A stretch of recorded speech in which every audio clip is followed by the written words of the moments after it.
যারা পৃথিবীর বুকে রোজা রেখেছে, বিশ্বনবী 6 মাস আগে রোজার প্রস্তুতি নিতেন, সাজো সৈন্য সাজো, আনন্দ করতেন রমজান আসবে। আমাদের কাছে আর মাত্র 3 থেকে 4 মাস রয়েছে রমজান। আমরা সকলে রোজা রাখবো ইনশাআল্লাহ। আগত রমজানকে সুস্বাগতম জানাচ্ছি। যারা রমজান মাসে রোজা রেখেছে তাদের সব থেকে কিয়ামতের মাঠে বড় উপহার স্বয়ং আমাদের রব আল্লাহ রোজাদারদের মোলাকাতে কিয়ামতের মাঠে আসবেন। কিয়ামতের মাঠে রোজাদাররা আল্লাহকে দেখবে। হাজি ভাই, যার কাছে আমার জীবনের সমস্ত মানদণ্ডের হিসাব, জান্নাত জাহান্নামের ফাইসালা, যিনি আহকামুল হাকিমিন, যিনার কোনো পরামর্শদাতা নাই আর প্রয়োজনও নাই, যিনার কোনো উকিলের প্রয়োজন নাই, তিনি যদি সমস্ত জাহান্নামীকে জান্নাতে দিয়ে দেয় তো কেন দিলে কথা বলার কারো ক্ষমতা নাই। সেই রকম মাবুদ আপনার আমার মোলাকাতে আসবেন এই রোজার কারণে। রোজা ছাড়বো ইনশাআল্লাহ। রোজা ছাড়বো না রোজা রাখবো? রোজা রাখবো ইনশাআল্লাহ। নাম্বার 3, ইয়াউমা তারাল মুমিনিনা ওয়াল মুমিনাতি ইয়াসআ নূরুহুম বাইনা আইদিহিম ওয়া বিআইমানিহিম বুশরাকুমুল ইয়াওম। কিয়ামতের মাঠে সর্বপ্রথম যেটা মানুষের প্রয়োজন হবে সেটা আলো। তার কারণ কিয়ামতের ময়দানটা অন্ধকার হবে, সূর্য থাকবে না, তারা থাকবে না, নক্ষত্র থাকবে না, বিদ্যুৎ প্রকল্প থাকবে না, জেনারেটর থাকবে না, মোমবাতি থাকবে না, জোনাকি পোকা থাকবে না। যে উপকরণ দিয়ে আমরা আলো পাই এগুলো একটাও থাকবে না। কিয়ামতের ময়দানটা চমকাবে একটা আলোতে। ও আশরাকাতিল আরদু বিনূরি রাব্বিহা, আমার রবের নূরে কিয়ামতের ময়দান চমকাবে। তবে তার নূরের ভিতরে থাকবে কুদরতি ক্ষমতা। বেঈমানরা সে নূর দেখতে পাবে না। যে বেঈমানরা এই পৃথিবীতে মসজিদের দরজা দেখেনি তারা কোনোদিন সেই নূর দেখতে পাবে না। ওই দিন নূর দেখবে কে? ওই দিন নূর দেখবে যে 5 ওয়াক্ত সালাতে হাজির দিয়েছে। ইয়াউমা তারাল মুমিনিনা ওয়াল মুমিনাতি ইয়াসআ নূরুহুম বাইনা আইদিহিম ওয়া বিআইমানিহিম বুশরাকুমুল ইয়াওম। তিরমিজি যখন পড়ছিলাম তো একটা হাদিস পেয়েছিলাম যে এই হযরত আবু হুরায়রা উজু করছে তেমনি করে পানি নেই, মানে এই পর্যন্ত টানছে। এই পর্যন্ত কোরআনে আছে ফাকসিলু উজুহাকুম ওয়া আইদিয়াকুম ইলাল মারাফিক, এই পর্যন্ত ও একটু বেশি করে টানছে। আর হযরত উমর রাগী মানুষ, দেখতে দেখতে, আর যত রাগী তত নরম, জিভ যত নরম দাঁত তত শক্ত থাকে পাশাপাশি। ঠিক আবু হুরায়রা আর হযরত উমর দুটি পাশে পাশে, মহব্বত খুব কিন্তু খুব নরম। উমর দেখতে দেখতে বলছে, এই তুই কতটা পানি টানছিস? বলছে এই পর্যন্ত। আর ও ঘাড়ে ধরেছে, বেশি বুঝিস তো কোরআন, তোকে বেশি বুঝতে হয়েছে। বলে কেন? ছাড় ভাই। বলে ছাড়, তোকে ছাড়বো, রসুলের কাছে নিয়ে গিয়ে ছাড়বো তোকে। নবীজির কাছে নিয়ে গেছে। তা আবু হুরায়রা নরম মানুষ, কাবু, এই ছাড়ো ছাড়ো। কি হলো? ইয়া রাসূলুল্লাহ, উজুতে হাত কতটা ধোবো? এই যে বলে কোনায় পর্যন্ত, মারাফিক এই কোনায় পর্যন্ত। তখন বলছি কতটা টানছে দেখেন। বলে এই পর্যন্ত। জি। নবীজি বললেন, আবু হুরায়রা তুমি কি কোনায় থেকে আরো বেশি টানছো? বলে জি হ্যাঁ। পারমিশন দিল কে? তখন আবু হুরায়রা বলছেন, দয়ার রাসূল গো, আপনি বলেছেন উজু করার কারণে উজুর জায়গাগুলো কিয়ামতের ময়দানে নূরে ঝকমক করবে। আমি সেই জন্যে উজুর পানিটা একটু আগে বাড়িয়ে নিছি, আমার নূরটা যেন আরো বেশি হয়ে যায়। আল্লাহর নবী বললেন, উমর রে ছেড়ে দাও, ওর তো উজুর নিয়ত নয়, নূর বাড়ানোর নিয়ত। উজু তো হয়েই যাবে। তাহলে উজুর পানির ভিতরে রয়েছে গুণ। যে উম্মত উজু করলো না, যে গোলাম উজু করার মতো কাজ করলো না, সে মাবুদের নূর কিয়ামতের পাঠে পাবে না, অন্ধকারে থাকবে। কিন্তু যারা নামাজ রোজা করেছে, ও আশরাকাতিল আরদু বিনূরি রাব্বিহা, আমাদের রবের নূরের তাজাল্লিতে কিয়ামতের ময়দান ঝকমক করবি। একটা মজার কথা আপনাদেরকে বলে দিই। সবাই জমা হচ্ছে এখানে, দিয়ে মাদানী ভাই বড় বড় গরু এনেছে, স্পেশাল মাল, ইনশাল্লাহ পেট ভরে খেলে ডায়রিয়া, অর্ধেক তেল অর্ধেক চর্বি। সবাই আমরা বসে গেছি, কিন্তু ধানদাতা ওইদিকে লেগে আছে যে কখন ডাক পড়বে। এটা আমি উদাহরণ দিচ্ছি। কিন্তু আপনি গেটে ঢোকার সঙ্গে সঙ্গে আপনাকে টিকিট দিয়ে দিয়েছে, এখনো খাবার ডাক পড়েনি। টিকিট পেয়েছেন মানে আপনার থালা লেগে গেছে। কথাটা বোঝাতে পারলাম তো? কিয়ামতের মাঠে আপনি যখন উঠবেন, এখন বিচার হবে, ফাইসালা হবে, কিন্তু যদি আপনার উজুর জায়গাতে নূর লেগে গেছে মানে আপনি বুঝলেন যে কাজ হয়ে গেছে। কোরআন বলছে এটা, ইয়াউমা তাবিয়াদ্দু উজুহু ওয়া তাসওয়াদ্দু উজুহু فأما الذين ابيضت وجوههم ففي رحمة الله هم فيها خالدون। সেই কিয়ামতের দিনে কিছু চেহারাতে নূরে ঝকমক করবে, আর কিছু চেহারা কালো হবে। তবে যাদের চেহারাতে নূর লেগে যাবে, হিসাবের আগে তুমি বুঝে নাও তুমি আল্লাহর রহমতের আয়াতভুক্ত চলে এসেছ, তোমার আর চিন্তা নাই। অতএব মুসলমান, কিয়ামতের মাঠে আল্লাহর নূর এবং দিদার যদি নিতে হয়, নামাজ আর রোজা দুইখানা ইবাদতকে মজবুত করতেই হবে। চারটা সান্ত্বনাদায়ক জিনিস বলেছি, তার মধ্যে তিনটে বলা হলো। একটা হাউজে কাউসারের পানি, একটা আল্লাহর দিদার, আর একটা হলো আল্লাহর নূরের তাজাল্লির জ্যোতি। তিনটে বলা হলো, একটা বাকি আছে, এইটাই বিস্তারিত বলবো। আর একটা কি আছে? মনের সান্ত্বনা, দিলের তাসাল্লি দেওয়ার মতো। থাকবো কোথা? গাছ থাকবে না, পালা থাকবে না, ছাদ থাকবে না, মাথার উপরে সূর্য থাকবে, মাটি তাঁতা করে তামার মতো জ্বলবে। কিয়ামত এই মাটিতেই হবে, যেটাতে আমরা বসে আছি, এই জমিনেই কিয়ামত হবে। তাহলে যাব কোথা? নদী নাই, নালা নাই, পুকুর নাই। এক কথায় বুঝেলেন, এই রুটি মা বোনেরা যে রুটি সেঁকে খোলাটা, ওই রকম গোল পৃথিবীটা একটা খোলার মতো হয়ে যাবে। উঁচু নিচু, আপার ডিপার, পাহাড় পর্বত, নদী খাল বিল কিচ্ছু থাকবে না।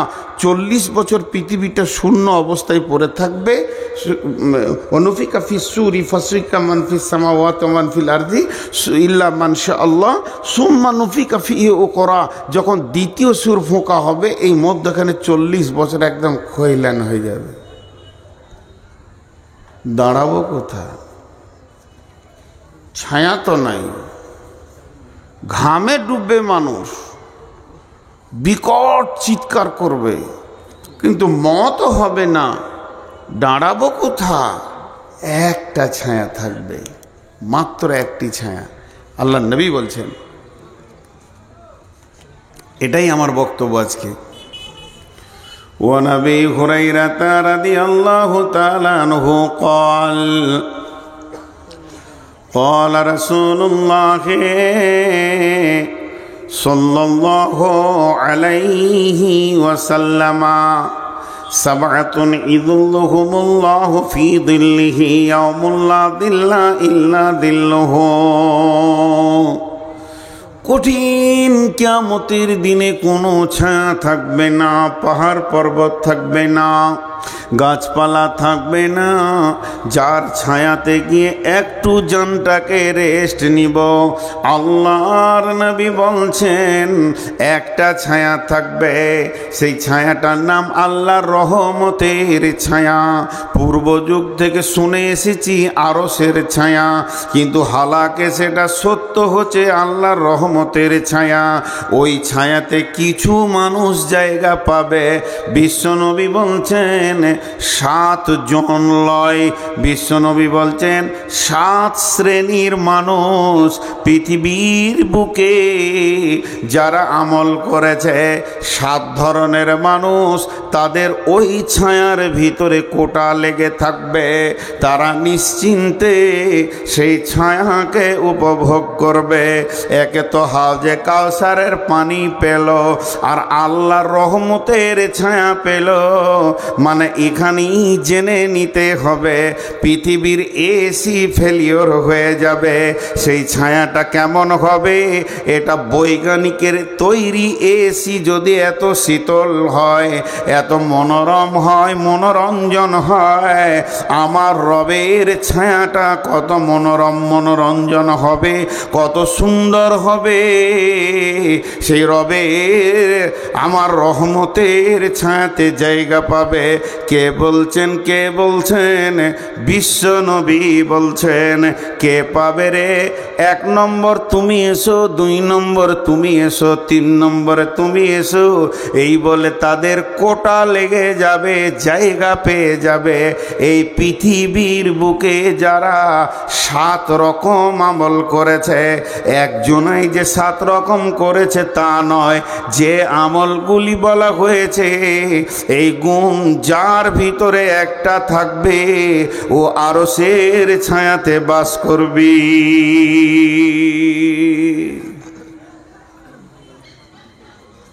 এরা উঠছে কেন? 12টা যে বাজে নাই বাপজি। এরা বলছে তুই থাক গা, তোর বাপ থাকুক গো, আমাদের আরশের ছায়া দরকার নাই, পেট ভরে গোশ খিঁচে এখন ঘর যায়। জি, রাগ করিয়েন না বাপ, যান। আল্লাহ সহি সালামতে বাড়ি পৌঁছিয়ে দেখ, যেন রাস্তায় কোনো অসুবিধা না হয়। জি, এটা শীতের সময় তো, যারা সুগারের রুগী হয় তাদের অনেক রকম কষ্ট হয়, বয়স্ক মানুষ, ঘন ঘন পেশাব লাগবে। তো আমি আপনাদের সামনে সেই 7 শ্রেণীর গ্রুপটা আজকে বলবো। কিয়ামতের মাঠে যে সবটাই জান জ্বলে যাবে তা নয়, অনেক সান্ত্বনাদায়ক জিনিস আছে যেগুলোকে আপনাকে আমাকে গ্রহণ করে নিতে হবে। তার ক্যাপাসিটি রসুল বলে চলে গেছেন, সেটা কোন ধরনের মানুষ ওই জায়গায় স্থান পাবে।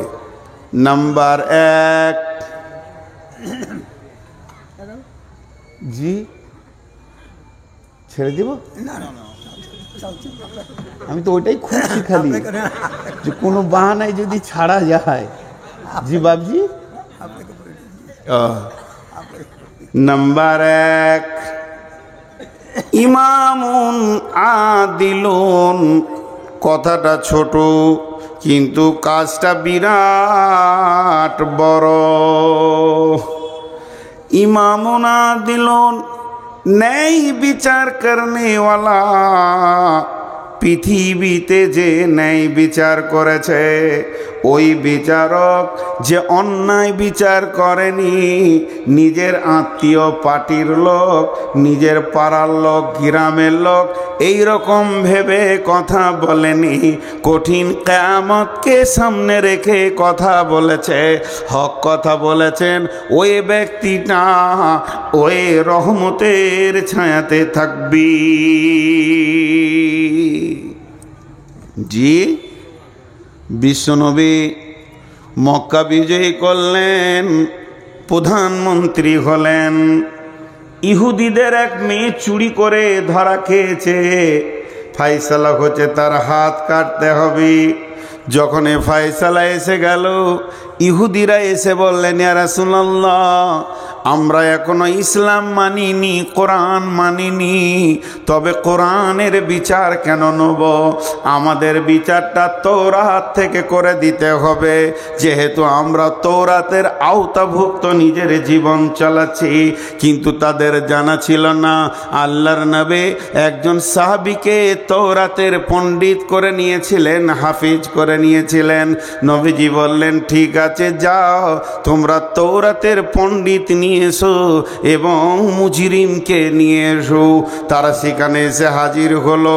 তারা তাদের হাফেজগুলোকে বলতে বলতে এলো, তোদেরকে কিছু টাকা দেওয়া হবে, যে জায়গায় হাত কাটার কথা আছে ওই শব্দটাকে চেঞ্জ করে দিয়ে ওই শব্দটাকে বাদ দিয়ে লাফিয়ে তুই পড়ে নিবি, তাইলে আমার মেয়ের হাত কাটাটা বন্ধ হয়ে যাবে।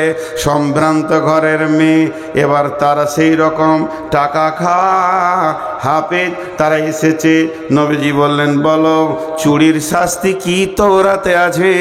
ও পড়তে পড়তে ওই জায়গাটা যখন টপকে দিছে, আমাদের সাহাবীদের ভিতরে যে হাফেজ ছিল বললে, দাঁড়িয়ে যা, দুটো শব্দ বাদ করে দিলে এটা করা যাবে না, মেয়েটির হাত কাটা হয়েছে।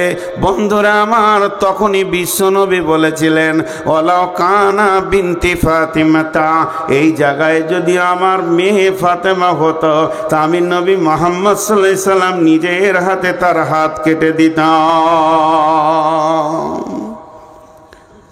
জি ভাই, এখন ন্যায় বিচার পাওয়া যাচ্ছে পৃথিবীতে? জি, আফসোসের কথা কটা বলবো। রসুল বলছেন, সাদাল কাবিলাতা ফাসিকুহুম জাইমুল কাওমে আরদুলহুম ওয়া উকরিমার রাজুলু মাখাফাতাস সারহি জাহারাতিল কায়নাতু ওয়াল মাজিফু। এমন একটা জামানা আসবে রে, গায়ের নেতা হবে চোর, লম্পট, লুচ্চা, দাগাবাজ, বেঈমানেরা। বিচার করবে কে? মাতাল, লুটেরা, সুদারু, জুয়ারি। আর গোটা দুনিয়াকে লুটে মেরে পঞ্চায়েতের মাল মেরে খেয়েছে, এরাই আবার গায়ের বিচারক হবে। চলছে কি চলছে না? এতগুলো লোক চুপ করে আছে, আমাকে ডাকছে, যান যান যান। ও বিচারকে ঘুম লাগছে, চোখ কচলছে। আর আমি বলেছি ভাই, আমি শেষ, দিনও শেষ, সময়ও শেষ, আমি হার নাই, আমি শেষ। তো জি, একটা জিনিস খেয়াল করেন যে আজকে বিচার কি চলছে। আল্লাহ রসুল আফসোস করেছেন একটা বিষয়ে, দুটি বিষয় আফসোস করলেন। তো সাহাবীরা বলছেন, রাসূলুল্লাহ আপনি আফসোস করছেন দেখতে পাবেন না তার জন্য? বলছি, জি না, আমি দেখতে পাবো না এর জন্য আফসোস করিনি, আমার উম্মত দেখতে পাবে এর জন্য আফসোস করছি। গায়ের লেজের মতো তাদের কাছে চাবুক থাকবে, বিচার হবে, আদালত চলবে, প্রতিদিন কোর্ট চলবে, থানা চলবে, মার চলবে, চাবুক চলবে, জেলে ভরা হবে, সেলে দেওয়া হবে। কিন্তু আফসোসের কথা এটাই, দোষী ব্যক্তি গায়ে হাওয়া দিয়ে ঘুরবে আর নির্দোষী জেলে বসে বসে মার খাবি। চলছে না? কথা বলে না? আল্লাহ কি বললেন কোরআনে?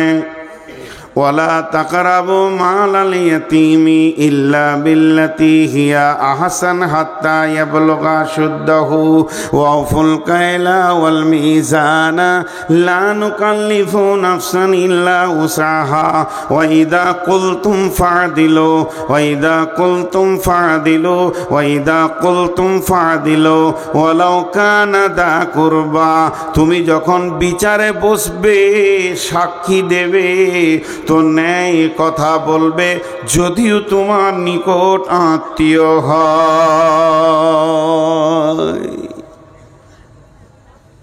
একটা ছেলে 4 চাকা গাড়িতে লাগিয়ে দিয়েছে মোটর সাইকেল, এইখানে উদাহরণ দিচ্ছি আপনাদের বরজুমলাতে।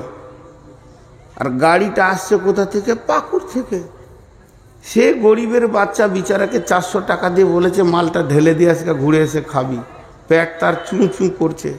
আর যে টোটোওয়ালাদের অত্যাচার চলছে রোডে, আল্লাহ মাফ করো। এ যে করোনা ভাইরাসের থেকেও কঠিন ভাইরাস। চার চাকা নিয়ে চলা যে কত কঠিন। আমি ড্রাইভারকে বলি টোটো দেখে সাবধান হবি, এলপি গাড়ি দেখে সাবধান হতে হবে না, তাদের ঠিক আছে, কিন্তু এদের কোনো ঠিক নাই। একটা প্যাসেঞ্জার দেখে নিয়েছে, ভ্রম করে ব্রেক করে দিলে, ওই বাড়ি থেকে আসছে, ও এইখান থেকে ব্রেক মেরে এমনি করছে, যাবে নাকি? তার মানে যে চেপে আছে সেই ইন্নালীলা পড়ছে, জানাজা পাবে না।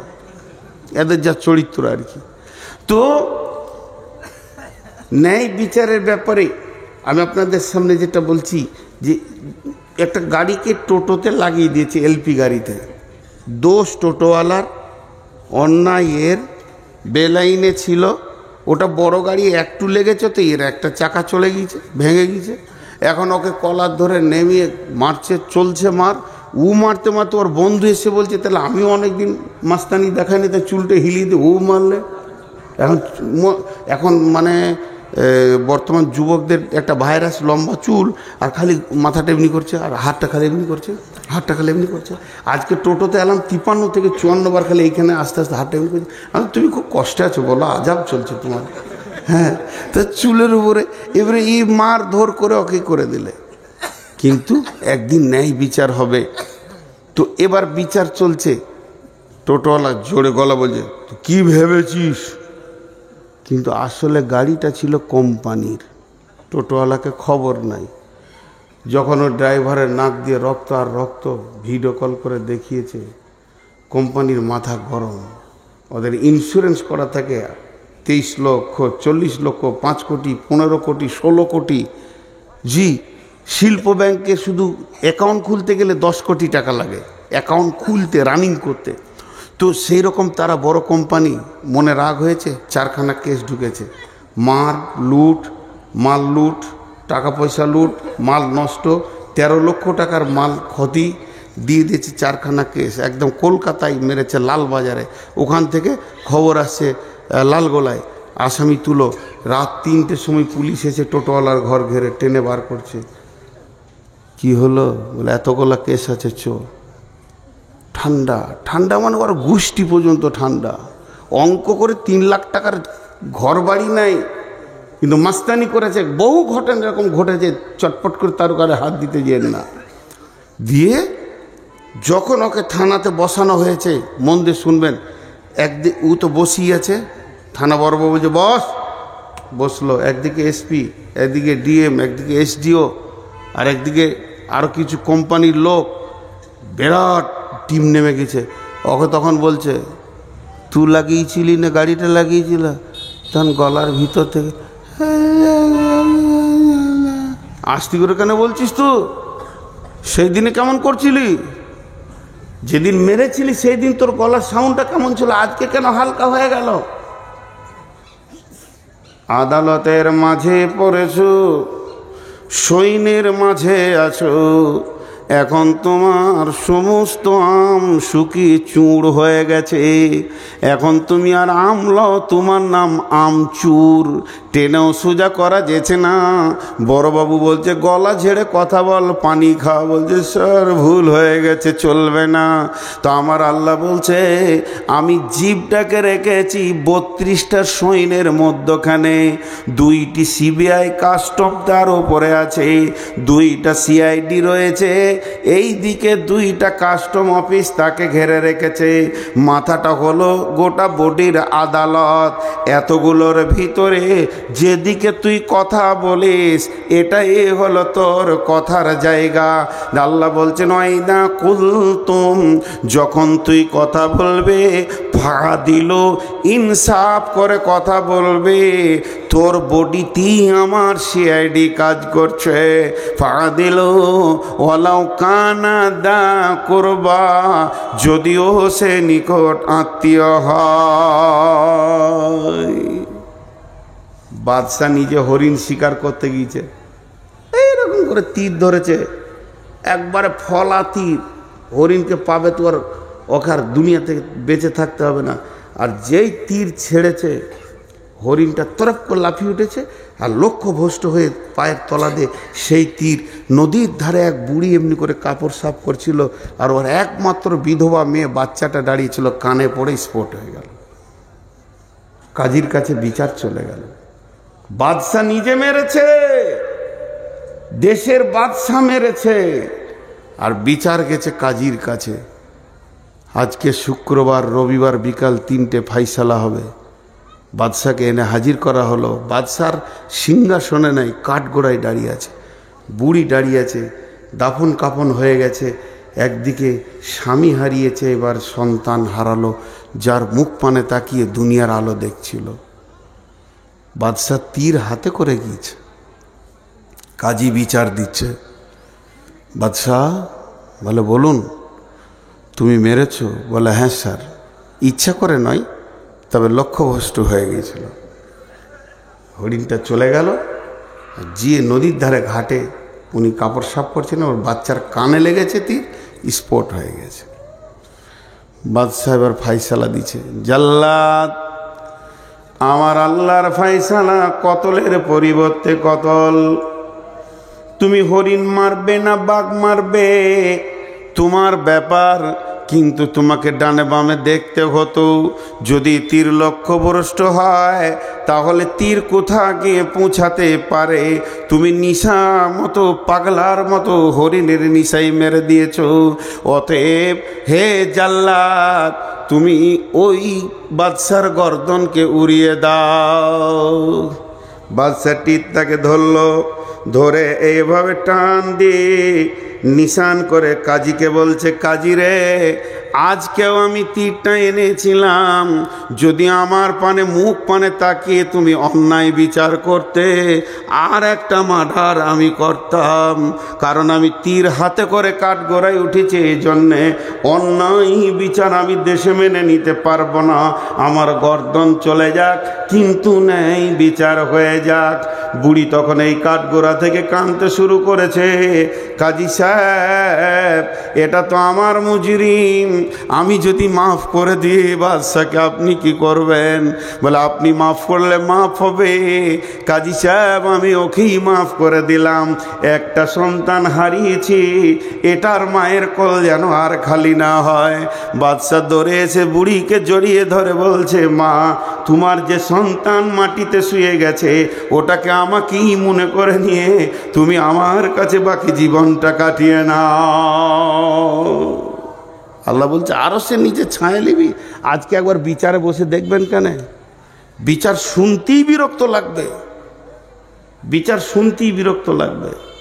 হ্যাঁ, একটা সাইকেলে অ্যাক্সিডেন্ট হয়েছে, মোটর সাইকেলের সাথে কাদা ছিল, কাদাতে স্লিপ করে গিয়েছে মোটর সাইকেলটা, সাইকেলের উপরে পড়ে গিয়েছে, সাইকেলটা ভেঙে গিয়েছে। মোটর সাইকেলওয়ালাও তৃণমূল, সাইকেলওয়ালাও তৃণমূল, কিন্তু যার ঘরের সামনে কাদা সে সিপিএম। বিচার হচ্ছে, ও কাদা করেছিল কেন, টাকা ওকেই 10,000 লাগবে। সে বিচারা জানের ভয়ে 10,000 টাকা দিয়ে খালাস পেল।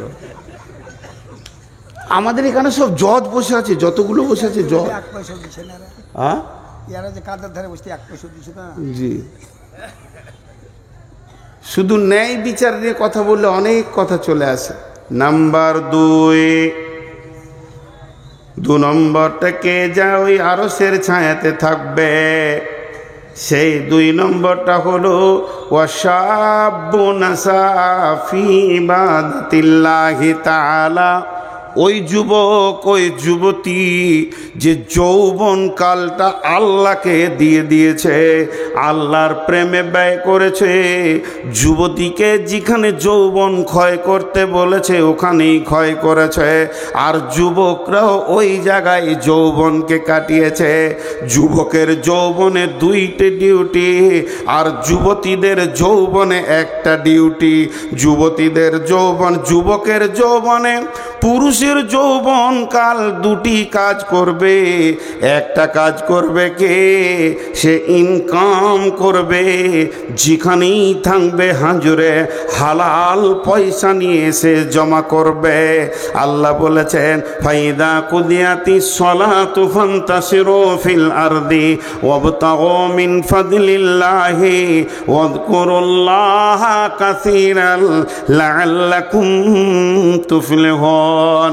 আমার মতো সুগারের রোগীটা মসজিদে বসে বসে বসে বসে আসর থেকে মাগরিব পর্যন্ত যদি সুবহানাল্লাহ আলহামদুলিল্লাহ বলে, যে নেকিটা পাবে, একটা যুবক যদি শুধু একটা মাল সেল করার জন্য বেরিয়ে যায়, সে যে ইনকামটা করবে, যদি ও রাস্তার ধারে বলে 4 আনা 4 আনা 5 টাকা 5 টাকা, মানে চিড়ে বাদাম বিক্রি করছে 5 টাকা 5 টাকা 5 টাকা 5 টাকা 5 টাকা, মুখ দিয়ে কুলহ লয়, ইন্না আতাইনা নয়, 5 টাকা 5 টাকা 5 টাকা 5 টাকা, এই যে মুখ দিয়ে বলছে লিবেন ভাই আপনি খান, আপনার ছেলে মেয়ের জন্য নিয়ে যান, এই যে ওর মুখটা চলছে, আর আমি মসজিদে বসে বসে সুবহানাল্লাহ সুবহানাল্লাহ সুবহানাল্লাহ, আমার থেকে লাখো গুণে বেশি নেকি পাবে। তসবিহ করাটা হলো সুন্নত নফল, কিন্তু হালাল উপার্জন করা হচ্ছে ফরজ, এটা কোরআনের হুকুম। ফরজে আইন। হে যুবক, তুমি যৌবনকালে ইনকাম করবে, আর কি করবে যৌবনকালে? ওয়াল হাফিজুনা লিহুদুদিল্লাহ, আল্লাহর কোরআনের হিফাজত করবে। যেখানেই শুনতে পাবে কোরআনের বিরুদ্ধে কাজ চলছে, জান দিব না হলে জান নিয়ে নিব। ইউকাতিলুনা ফি সাবিলিল্লাহি ফায়াকতুলুনা ওয়া ইকতালুনা, হয় কতল করব না কতল হয়ে যাব, আল্লাহর জমিনে বেঈমানি করতে দিব না। যুবক তুমি উঠে দাঁড়াও, দুটি তোমাদের কাজ। আর যুবতীরা কি করবে? কুল্লিল মুমিনাতি ইয়াগুযুদনা মিন আবসারিহিন্না ওয়া ইয়াহফাজনা ফুরুজাহুন্না, মেয়েদের যৌনাঙ্গ, মেয়েদের শরমগাকে কেন্দ্র করে আমার রব কোরআনে বেশ কয়েকটা আয়াত নাজিল করেছেন। আম্মা জান আয়েশাকে পাক করতে গিয়ে 11খানা আয়াত নাজিল করেছেন। হযরত মারিয়ামের পবিত্র ঘোষণা করতে গিয়ে বেশ কয়েকটা আয়াত নাজিল করেছেন। এবং আমার রব সারা পৃথিবীর যত মুমিন আছে, আল্লাহ ওয়ালি আছে, এদের যৌনাঙ্গকে এক জায়গায় করে বলেছে তোমরা এটাকে হেফাজত করো। এটা যে কত দামি জিনিস, আমার পৃথিবীতে যত নবী, যত মাওলানা, যত মুফতি, যত বক্তা, যত মাদানি, যত কারি, যত হাফেজ, যত শহীদ, যত নবী, যত আম্বিয়া এসেছে, ওটার ভিতর দিয়ে পৃথিবী দেখেছে। আল্লাহ বলেছেন সুম্মাস সাবিলা ইয়াসসারা, তোমাদের মায়ের রাস্তা তোমাদের জন্য আসান করে দিয়েছি, এর জন্য পৃথিবীর আলো দেখেছ। হে আমার মায়ের দল, লুচ্চাদের পাল্লায় পড়ে তুমি এত দামি জিনিসটাকে নষ্ট করে দিও না। আল্লাহ তাবারাক ওয়া তাআলা বিশ্ব যুবতীর জন্য একটা বাটখারা রেখেছেন, হযরতে মারিয়াম, তাকে নবুয়তি টাইটেল দিয়েছেন আলাইহাস সালাম। সেই মারিয়ামের ব্যাপারে আল্লাহ বলছেন ও মারিয়াম বানাতা ইমরানা আল্লাতি আহসানাত ফারজাহা ফানাফাকনা ফীহি মির রূহিনা ওয়া সাদ্দাকাত বিকালিমাতি রাব্বিহা ওয়া কুতুবিহি ওয়া কানাত মিনাল কানিতিন। বিশ্ব যুবতীর দল রে, তোমরা মারিয়ামকে দেখে লক্ষ্য করে পা ফেলো, সে তার শরমগা এবং গোটা বডিটার এমনই হিফাজত করেছিল। আমি রব তার ভিতর থেকে দামি গোলামকে নিলাম এবং মা বাপকে, মা বেটাকে কিতাব দিয়ে ধন্য করলাম। আজ যদি কোনো যুবতী বুকে হাত দিয়ে সতীত্বের গ্যারেন্টি দিতে পারে, শুধু যৌনাঙ্গ নয়, তার দাঁতের হাসিতে, চোখের চাওয়ানিতে কোনো পুরুষ যেন, হালাল পুরুষ যার সঙ্গে বিয়ে হালাল আছে, সে যেন আনন্দ না পেয়ে যায়। যদি তা পেয়ে যায়, মা তুমি বিক্রি হয়ে গেলে তোমার দেহে আর কোনো মূল্য থাকলো না। এর জন্যে যুবতীদের একটাই ডিউটি, সে শরমগায়ের হেফাজত করবে, আর পুরুষরা দুইটি ডিউটি করবে। একদিকে ইনকাম করে সংসার চালাবে, অন্যদিকে দিনের হেফাজত করবে। আমার নবী বলছেন ওয়াশাবুন নাসা ফি ইবাদাতিল্লাহ, ওই যুবক যুবতী আল্লাহর রহমতের ছায়াতে কোটা লেগে যাবে যার যৌবনকাল আল্লাহর হুকুমের ওপরে চলেছে। আর 15 মিনিট পানি খায় আর একবার।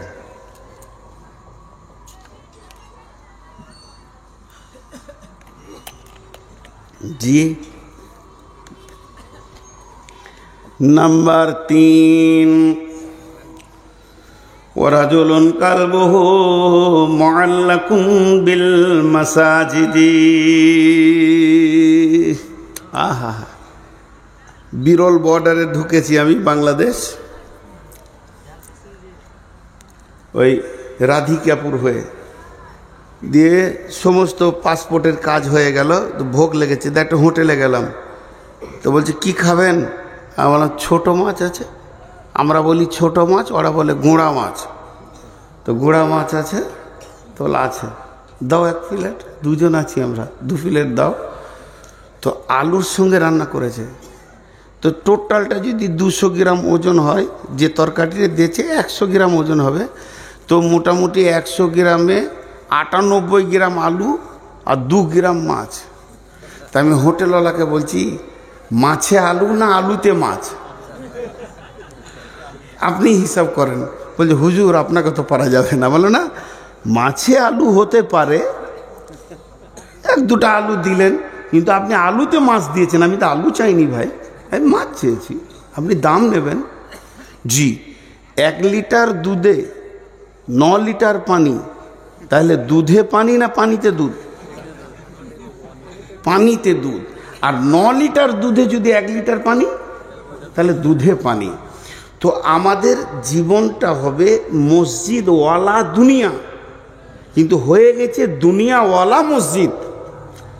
মসজিদে ঢুকছি আধা ঘন্টার মধ্যে 30 মিনিট, 30 মিনিট, প্রতি মিনিটে 60টা সেকেন্ড আছে, 5 মিনিট আল্লাহকে মনে পড়ছে, বাকি 29 মিনিট 55 সেকেন্ড দুনিয়াতে মনটা পড়ে আছে। তাহলে মসজিদটা দুনিয়াওয়ালা মসজিদ হলো। আর আমার রসুল বলছে তোমার দুনিয়াটা মসজিদওয়ালা হয়ে যাক। তুমি মাঠে কাজ করবে কিন্তু তোমার দিল পড়ে থাকবে মসজিদে। তুমি মার্কেটে থাকবে, হঠাৎ চমকে উঠবে, কিরে বাবা আজান হলো নাকি? খরিদ্দারের সঙ্গে কথা বলি, আজান হলো না কিরে বাবা, মসজিদ যেতে হবে। হ্যাঁ, এমন মার কাট কাজ, ধান কাটো, ধান নিয়ে চলো, ধান বাও। সারাদিন যেন শ্বাস ফেলার সময় নাই। ভোরবেলায় বেরিয়ে গেছি, জোহরের আজান শুনে মাঠে নামাজ সেরে নিয়েছি, সালাম ফিরে আবার কাজে লাগ, চল। বাড়ি থেকে খাবার গেল, খেয়ে নিলাম। আসরের সময় ধানগুলো গোছিয়ে সন্ধ্যার সময় বাড়ি এসে যেই মাগরিব ডুবো হয়ে গেছে, আজান শুনলাম। আর বাড়িতে মন টিকছে না, দিল যেন মসজিদ যেন দিলকে ছিঁড়ে লিছে। মসজিদ রে, তোকে জোহরে দেখিনি, আসরে দেখিনি, এখন মাগরিবে না দেখে আর থাকতে পারবো না। মসজিদে যদি দিলটা টাঙা থাকে আর বডিটা যদি দুনিয়াতে ঘুরে বেড়ায়, আপনার কাজগুলো নামাজেই গণ্য হয়ে যাবে। কারণ আপনি নামাজিরত রয়েছেন, শুধু ছুটি নিয়ে দুনিয়া করতে গেছেন।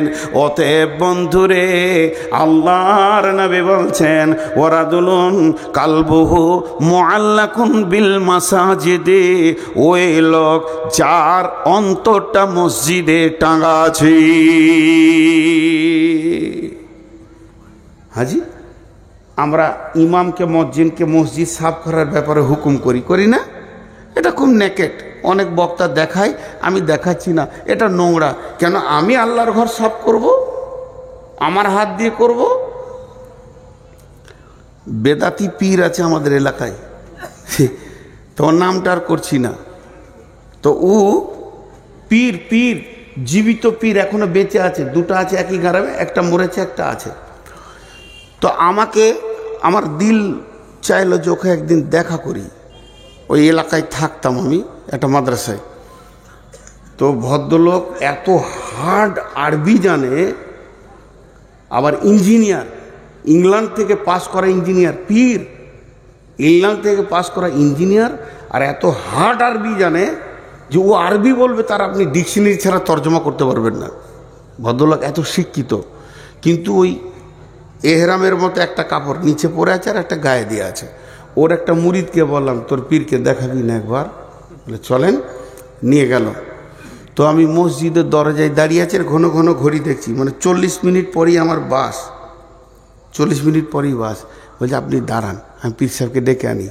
ভিতরে গেল তো দেখছি ওই রকম এহরাম হালাতে আসছে, কিন্তু মাথা ঢাকা মেয়েদের মতো এইদিকে ঘুরে নিয়েছে। তো চুলটা দেখার আমার খুব শখ ছিল, শুনেছি ওর চুল নাকি 2 হাত, কিন্তু দেখতেই পেলাম না। তো দেখার খুব শখ ছিল, টেনে তো খুলতেও পারছি না। তো অনেক উঁচু শিক্ষিত মানুষ, সে খবর আমি জানি। উনি আসলেন, আমি বলছি না যে এটা ভালো কাজের লাইন। তো এসে আমি এক হাতে মুসাফা করলাম, উনি এক হাতে মুসাফা করলেন। আসসালামু আলাইকুম। ওয়ালাইকুম আসসালাম। কি বাবা নূর মোহাম্মদ? আমার নামটা আগে থেকেই জানে বা ও বলেছে ওর মুরিদ। আমি অনেক দিন থেকে ভাবছি হয়তো তুমি একবার দেখা করবে, তো এতদিন পরে এলে। আমার সাথে ওর বয়স আসমান জমিন পার্থক্য, উনি মুরব্বী। তো বললাম জি হে, আমি দাঁড়িয়ে আছি। তো চট করে মসজিদে উঠি, একটা মসজিদের মুসল্লাকে এনে আমাকে বলছে বসো, আর ঝাঁটাটা নিয়ে মসজিদ ঝাঁট দিতে শুরু করলো। আমি বলছি হুজুর আমাকে দেন। বলছে না, তুমি মেহমান, তোমাকে দেওয়াটা আমার ঠিক হবে না, এটা তো রসুল দেননি মেহমানকে, আমাকে তোমার ইজ্জত করতে হবে। আমাকে তুমি বলছে বয়স হিসেবে। বসলাম, আমি বললাম প্রথমেই বেয়াদবি মাফ করবেন, আমার গাড়ি আর 40 মিনিট, অল্প সময় দিব, কিছু আমাকে বলেন। তা ও কথা শুরু করলো যে আজকের দিনে এখন তোমার সঙ্গে আমার দেখা হবে এবং অল্প সময় টাইম দেবে, আমার কিছু মনে করার নাই, এটা ফয়সালা আসমান থেকে এসেছে, আল্লাহর ফয়সালা। তা মা বাপের সঙ্গে ভালো ব্যবহার করবে, প্রতিবেশীর সঙ্গে ভালো ব্যবহার করবে, আল্লাহ রসুলের সুন্নতের পাবন্দির ওপরে জীবন কাটাবে, ফরজ হুকুম ছেড়ে দিও না, আল্লাহ তোমাকে ঠিক কামিয়াবের জায়গায় পৌঁছাবে। এই কথা বললে তারপর আমি চলে আসলাম। ওর সঙ্গে আর আমার দেখা নাই। তো ওর কাছ থেকে এই ইলমগুলো পেয়েছিলাম, ওর মুরিদের কাছ থেকে, শরীয়ত, তরিকত, হাকিকাত, মারিফাত, তান্ত্রিক, তামাসিক, যান্ত্রিক, রাজসিক, এই রুটের লাইনে যে কথাগুলো ওখান থেকে উদ্ধার করেছিলাম অনেক। তো খুব নোংরা জায়গা আছে ওখানটা, খুব নোংরা আছে, আপনারা শুনে ভালো মনে করলেন, খুব নোংরা আছে। কিন্তু আমি এই কথা বলতে বলতে এতদূর এলাম কেন, যে একটা আন্তর্জাতিক পাস করা ইঞ্জিনিয়ার, ও পীর হোক আর না হোক, এটা তো পাস করে এসছে ইঞ্জিনিয়ার, মসজিদে উঠি প্রথমে ঝাঁটাটা হাতে করে ঝাঁট দিতে লাগলো, কারণ ওর হৃদয়ে মসজিদের মহব্বত আছে। আর আমরা মসজিদে ঢুকে হক থু, এবার জানলাতে লম্বা হয়ে ঝুলছে, সে ঝুলছে তো ঝুলছে, ওটা ওর সাফ করারই কোনো নিয়তি নেই, অথচ এটা আল্লাহর ঘর। আর মা বোনেরা গোটা ঘরে যেটা ঝাড়ু দিয়ে জমা হবে মাল, ওটা নিয়ে যে মসজিদের পাশে ঢেলে দিলে, মসজিদকে নোংরা করে রেখেছে। মসজিদ এত সুন্দর হয়ে থাকবে, আপনার একটা বাড়ি, আমার একটা বাড়ি, আপনার একটা বাড়ি, ইনার একটা বাড়ি, ওনার একটা বাড়ি, গোটা গ্রামে 300 জনের 300টা বাড়ি, আর 300 জনের একটা বাড়ি। তাহলে বলেন ওখানে ময়লা থাকে কি? 300 জন যদি নিয়ত করে আল্লাহর ঘরে ঝুল হতে দিব না, আল্লাহর ঘরে ভিতর কেন বাইরে তো দাগ লাগতে দিব না, একটু ময়লা লাগতে দিব না, আমি সুন্দর করে ঝেড়ে দিব। আল্লাহর নবী বলছেন ওয়ারাদুলুন কালবুহু মুআল্লাকুন বিল মাসাজিদি ফিল মাসাজিদি, ওই লোক আরশের ছায়াতে থাকবে, রহমতের ছায়াতে থাকবে, যার হৃদয়ে মসজিদের মহব্বত আছে। হ্যাঁ, শুনো শুনো ইয়া ইলাহি, শুনো আমার মোনাজাত। জি, তুমি মসজিদেরই ঝাড়ু বারদার করো আমারে হাত। আজকে সকলে একটা নিয়ত করি, যখনই সময় পাবো মসজিদ পরিষ্কার করব ইনশাআল্লাহ। আর আজ থেকে 5 ওয়াক্তের নামাজ ছাড়বো না ইনশাআল্লাহ। আর সামনে রোজাতে রোজা রাখবো ইনশাআল্লাহ। বাস হয়ে গেল। এইটা তো মসজিদ এটাই চাইছে, মসজিদের দিলটা পড়ে আছে, মানে আমাকে মসজিদে সলাত আদায় করতে হবে, মসজিদের জন্য আমার প্রাণ চলে যাবে। জি, 3 নম্বর হলো, 4 নম্বর রাজুলানি তাহাব্বা ফিল্লাহি ইজতামা আলাইহি ওয়া তাফাররাকা আলাইহি। আমার নবী বলছেন তোমার আরো সে কোটা লেগে গেছে, রহমতের ছায়াতে তোমার রিজার্ভেশন লেগে গেছে, হা হুতাশ করো না, পস্তাতে হবে না। যদি আল্লাহর জন্যে ভালোবাসা করো আর আল্লাহর জন্যে যদি ছাড়াছাড়ি করো, তবে তুমি রহমতের ছায়াতে জায়গা পাবে। মুশরিক জান্নাতে যাবে? দেখছো ওরা উত্তর দেয় না। মুশরিক জান্নাতে যাবে? মাদানী সাহেব চুপ করে আছে, আর এরা বলছে না যাবে না। কে বলে যাবে না? শিরক একটা বিষয় করা যায়, মহব্বতের, মহব্বতকে ভাগাভাগি করা যায়। আমি আব্বাকে ভালোবাসি, মাকে ভালোবাসি, সন্তানকে ভালোবাসি, বিবিকে ভালোবাসি, আলেম ওলামাকে ভালোবাসি, আল্লাহকেও আমি ভালোবাসি। ভালোবাসা এমন একটা ইবাদত, আল্লাহ কোরআনে বলেছেন, হে মুসলমান, কুল ইন্নামা আনা কুলি ইজা কুল ইন্নামা আনা বাসারুম মিসলুকুম ইউহা ইলাইয়া আন্নামা ইলাহুকুম ইলাহু ওয়াহিদ ফামান কানা ইয়ারদু লিকা রাব্বিহি, যদি কারো মনের তামান্না থাকে রবের সঙ্গে মোলাকাত করব, ফামান কানা ইয়ারদু লিকা রাব্বি ফালিয়ামাল আমালান সালিহা, সুন্দর আমল করো, ওয়ালা ইউশরিক বি ইবাদাতি, ইবাদতের ভিতরে শিরক করিও না। আমি মালদান করলাম আব্বার নামে, মালদান করলাম মায়ের নামে, মালদান করলাম বোনের নামে, ভাইয়ের নামে, আমি আল্লাহর হস্তে আল্লাহকেও মাল দিয়ে দিলাম। আমি চারিদিকে মহব্বত ভালোবাসা ছড়ানো আছে আমার। অতএব বন্ধুরে, মানুষকে ভালোবাসবো আমি আল্লাহর জন্যে, এবং মানুষের সঙ্গে আমার ছাড়াছাড়ি হবে আল্লাহর জন্যে। আল্লাহর যে দুশ্মন সে আমার দুশ্মন, নবীজির দুশ্মন আমার দুশ্মন, কিন্তু ওই দুশ্মনের সঙ্গে আমার আপোষ থাকবে না। আল্লাহর মহব্বতে আমি মহব্বত করব। তো বিশ্ব নবী বলছেন, তোমার একটা কোটা ওই আরশের ছায়া, রহমতের ছায়াতে লেগে গেছি।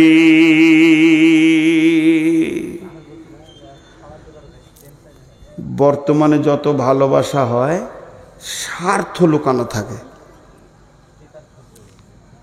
কথাটা বুঝাতে পারলাম? স্বার্থ লুকানো থাকার কারণে ওটা প্রেম বলা যাবে না, ওটার নাম হবে ধান্দাবাজ। ওটার নাম কি? ধান্দাবাজ। ওর যখনই স্বার্থ ফুরিয়ে যাবে টুক করে কেটে যাবে। ভালো কাউকে বাঁচতে গেলে অন্তর থেকে ভালোবাসতে হবে, যে ভালোবাসার ভিতরে কোনো রকম কোনো ছল চতুরি থাকবে না। জি, তাহলে আর 3 মিনিট আছে, ঘড়িও হ্যাঁ কালেকশন আছে, কে করবে? হ্যাঁ, সিজন পেরিয়ে গেল, বলছে আলু তুলো। এখন আম গাছে একটা যদি আম বের করে দিতে পারেন তা আপনাকে 10 লাখ টাকা কালেকশন দেবো। না, এটা ভুল হয়ে গেল, 12 মেশি গাছে থাকতে পারে। অনেক আছে আপনার বাড়ির কাছে? জি, অনেক গাছে থাকে আমার বাড়িতে। ভাবছেন যে আবার মূল বিলবে, তা আবার চাইবে, তাহলে পেঁচি দিব আপনার জন্য পেছনে হবে। আল্লাহ রসুলের পরে বলছেন, 5 নম্বরে বলছেন, রাজুলুন দাতুহু ইমরাতুন দাতা মানসিবিন ওয়া জামালিন ফাকালা ইন্নী আখাফুল্লাহ। এরা উঠছে কেন? ও ভাই যারা যে কটে যেছেন পয়সা দিয়ে যান, ওই পয়সা দিয়ে যান। আল্লাহ আমাকে কেন মমতাজুল করলে না? ওরই দাম বেশি রয়েছে এখন মার্কেটে। জি, দেখেন আপনাদেরকে একটা খুব তাসাল্লি দেওয়ার বক্তব্য দিচ্ছি আজকে, যে কিয়ামতের মাঠে টেনশন নাই, এই জিনিসটা দিচ্ছি, সব টেনশন মুক্ত হয়ে যাবে। মা বোনেরা নাকেরগুলো কানেরগুলো খুলে দিয়ে পাঠিয়ে দেন। আমি যে তাসাল্লির বক্তব্য আজকে দিচ্ছি, অন্তত খুশি হয়ে আপনাদের বেশি দান করা উচিত।